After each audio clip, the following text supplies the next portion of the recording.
move. This is also the same problem with Trespass. The idea that like there's no, you don't, like it doesn't matter how a twist is revealed or set up, or if it even relies on information the audience did not know. Any twist is an interesting, new, exciting twist that'll change the audience's, that'll make the audience more excited. Like, and at certain points in this movie, especially by the end of it, there's just so much that you just don't really, you know, you're no longer invested in any of the characters anymore. You just want like the, but it almost makes you dependent on the twists for plot, for just being engaged. At a certain number of twists, a certain critical mass of twists, you need like many more twists. You know, you need like you need nothing but twists after. I would say like if you can't have an accelerating number. Yeah, if you have like 3 twists in the movie, you need 30 twists, and you need them all to be revealed like exponentially. And then the twists have to get crazier each time, or bigger each time. So like, oh, and it turns out Nicolas Cage is Cam Gajandit's father, and it turns out this is a world where apes rule, and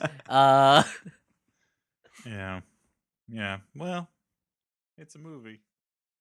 That's one. Although I will say the number of twists and the way they're all revealed, every twist is revealed in a very dramatic monologue or some sort of shocked utterance that is then followed by the next person hearing it saying, "What did you just say?" It's all very. Not only are there so many twists, but they're all revealed as if they're the only twist in the movie that explains it, and which becomes very entertaining to me after a while.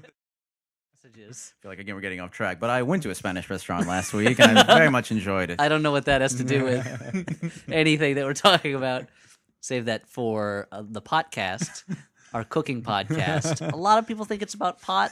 It's actually about cooking things in pots. Yeah, the Hashcast is the podcast. And don't get it mixed up with our Potscast, which is our Anti-Pots podcast. You guys we just talk about Anti-Pots. A lot about Hot to Trot. Hot to Trot, Ghostbusters 2, that show that she did on Lifetime where she was friends with a black lady. I feel you guys need to just consolidate these podcasts. Who's Harry Crumb? Everyone was in Who's Harry Crumb. Okay. It was a veritable who's who of Who's Harry Crumb. All these multiple podcasts wouldn't be such a big deal if you guys didn't have them bleed over into every each there podcast. Really is a lot of overlap. A lot of bleeding in. Very confusing names. There's the Cast, our fishing podcast. Poorly the Cast, which is our Broken Bones podcast. The Cash Cast, which is our Cash Cab podcast. Yeah, that's where we drive people around in our podcast and ask them quiz questions. Which is not to be confused with the Crash Cast, where you drive that same car but crash it into various poles, objects, walls, things like that. Yeah, store windows. So anyway, and there's also our Crash Cast, which is our discussion of the movie Crash. Right. Every week. Which is by far the most popular one. You guys, that one gets a lot of views. Oh yeah. So anyway, Oscar nominated. The point I wanted.